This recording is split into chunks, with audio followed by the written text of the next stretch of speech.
So having just said that, we want you to be really proficient at getting out of the 50-50. Even if you're really good at the 50-50, as we mentioned earlier in the concepts video, there will be scenarios where just because somebody's relatively close to you in skill in the position and is just stronger than you, you may not want to be there. Or because, again, the position has so many variables in the sense that, like, obviously, I would never want to leave backside 50-50 if I was doing it to you. But if I'm in a double-seated 50-50 and I just don't like the way that's going, I may want to leave the position so that I can re-engage you at an angle that's more favorable to me. I might just feel that maybe it's the wrong side. I've done more reps on my right side. I'm stuck on my left side. Let me get out, and now let me go back into 50-50 in a way that's more advantageous. So you do definitely want to be able to leave when you don't want to be there for that reason. So let's just go over a couple of options. Let's start with double-seated. So one of the main things we want to be looking to do when we're in this double-seated position, if we just don't want to be there at all, is, let's turn it a little bit more, is if we can bring our foot to the other side and essentially make the leg drag happen, we will do it.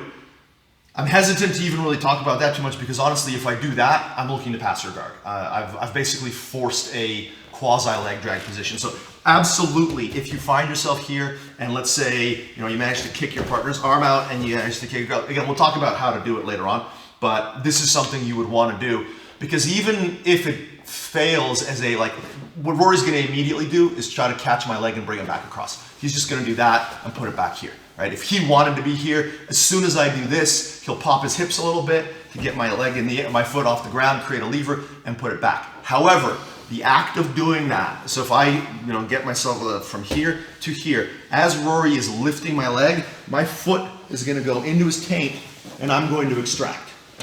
I'm also just going to do that in the double-seated position.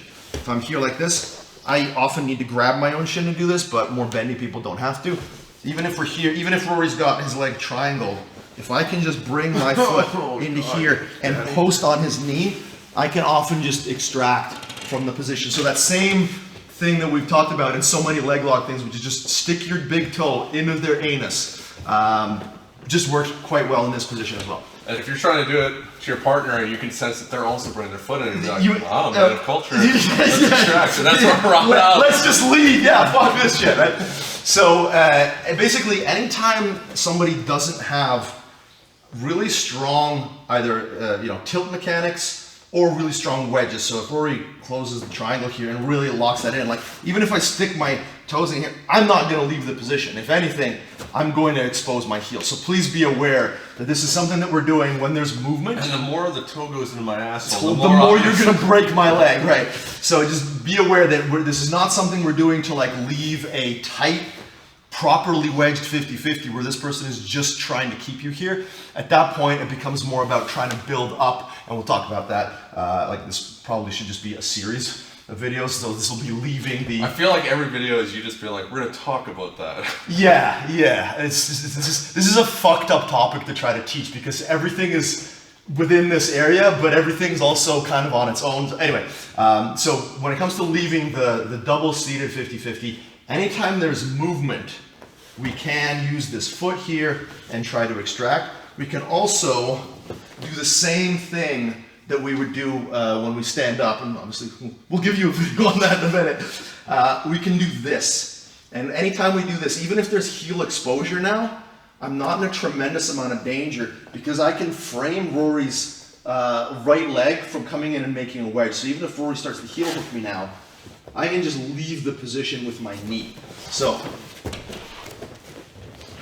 if Rob's knee's pointed up like this, because he's referenced this once before, I'm able to shelf it on this side with a strong wedge, and you see how I'm controlling. Yeah, so now I can't just extract. Even if I get this foot in here, it's going to be really hard for me to extract. And it's not that I can't extract at all. Obviously, if we were sweaty, I could maybe start to get my knee out. But what I'm doing is I'm just risking my leg in the process. But when I go like this, I can dip my knee. So even if Rory's got a really solid bite on a heel hook, and even if he's trying to like keep my hip, even if he steps on my hip to try to get braking mechanics going, I should just be able to turn my knee. See how his knee is out now? And if I was to pinch my legs, his knee is past my finger. Now, like again, depending on your anatomy and the relative size and strength of your partner, I don't want to say that you are perfectly safe, right? Like if you start applying some rotation here, yeah, like that doesn't feel nice. Yeah, let's stop. But in the context of me having potential further movements, right? Like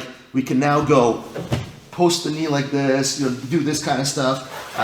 It certainly buys me enough time to get out if I'm in a full heel hook. And what it does is buy me the ability to not get broken. Like I'll get tweaked, but I'll be okay.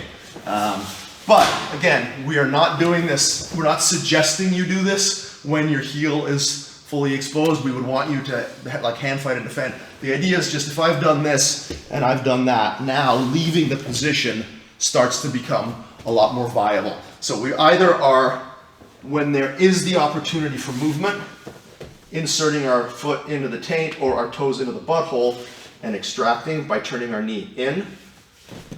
So remember, we are not doing this. We're not externally rotating our hip when we've got our foot here. We're still keeping this sort of configuration as we pull our leg out.